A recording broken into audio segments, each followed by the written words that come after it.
As the case came to the Supreme Court of the United States, we realized that this could be a capstone. This could be a really significant victory for the pro-life movement that 20, 30, and 40 years from now could be looked upon as a crowning achievement. This was a movement that had birthed in the mid-'80s, and pro-life, what were called rescues, where you had these mass sit-ins, sometimes of tens of thousands of people, reached their zenith in the 90s, in the early 90s, and these cases had been percolating up through the courts and ultimately to the Supreme Court of the United States. I was crisscrossing the country in those days. One day I'd be in New York, the next day in Texas, then out in Wichita. I mean, we were all over the country on a weekly basis handling a different Operation Rescue protest case. It was just part of what we did. Is it your point that a group who perform a particular activity cannot qualify as a group for purposes of the invidious discrimination necessary?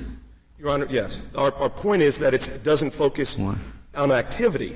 To be a violation within the scope of this act, there would have to be a violation of the animus, if you will, would have to be in the petitioner's mind against the class for who they are, not on something they want to do. And here, it was the activity of abortion. Why is that?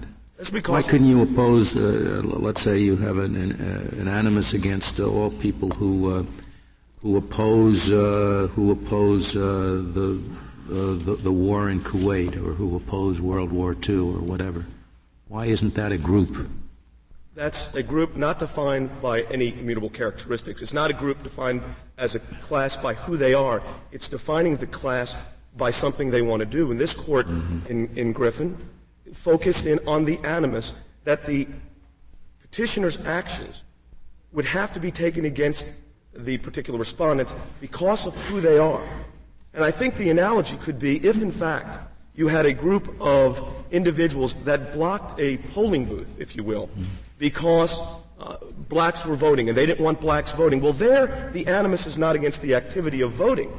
It is against their race. That would clearly fall within this statute. But in this case, this court's already has viewed previously classifications based on pregnancy and has not come to the conclusion that those constitute discrimination against gender. Now, it's true that Congress and the Pregnancy Discrimination Act amended, if you will, but there is still, even in the PDA, an exemption which does not require employers to fund abortion-related insurance needs. And I think that points to that Congress certainly was not acting with an invidious discriminatory animus in passing the exception to PDA. Of course, Mr. Sekulow, it's sort of hard to parse the statute too closely, isn't it? Because even the requirement for any class-based animus is not to be found in the statute, is it? The statute is not clear. The legislative history... It says any person or class of persons. And we've rather made up the requirement that there has to be a class-based animus. I don't think it was made up by this court. I think that the words, for the purpose, if you take the context of the whole, for the purpose of depriving that class, I think and then the equal privileges and immunities, that's what this court, looking at the legislative history, which I'm hesitant to bring up, but I will bring up, pointed to. It just doesn't say that class. It says any person or class of persons. Yes, but it also says, Justice Scalia, purpose, and it also says the word equal. And here, if in fact, since women are the only ones that can have abortions, and that's the position that the respondents have taken, there has been no denial of equality.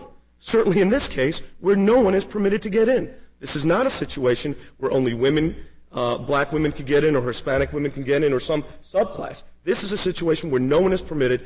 It has broken up the class, if you will, not into women and men, but those involved in the abortion process and those that are not. And here, there's been no denial of equality. And without a denial of equality, there could not be.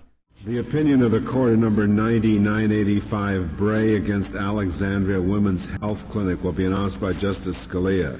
The district court ruled that petitioners had violated this federal statute by conspiring to deprive women seeking abortions of their right to interstate travel, and also ruled for respondents on state law claims of trespass and public nuisance. As relief, the court enjoined future demonstrations and, based on the Section 1985-3 finding, ordered petitioners to pay respondents attorney's fees and costs. The Court of Appeals for the Fourth Circuit affirmed. In an opinion filed with the clerk today, we essentially reverse. Respondents are not entitled to relief under the first clause of Section 1985-3. Our precedents hold that to establish a violation of that section, a plaintiff must show that the conspirators acted with some racial or otherwise class-based, invidiously discriminatory animus. Opposition to abortion does not qualify as a class-based animus, nor does opposition to abortion reflect an invidiously discriminatory animus against women in general. Men and women are on both sides of petitioners' demonstrations, and our precedents indicate that the disfavoring of abortion is not ipso facto invidious discrimination against women as a class. And the Supreme Court was very clear, and they said opposition to abortion is not discrimination against women. We had 6 justices of the Supreme Court agree with us, so it became a very significant decision, one that holds to this day.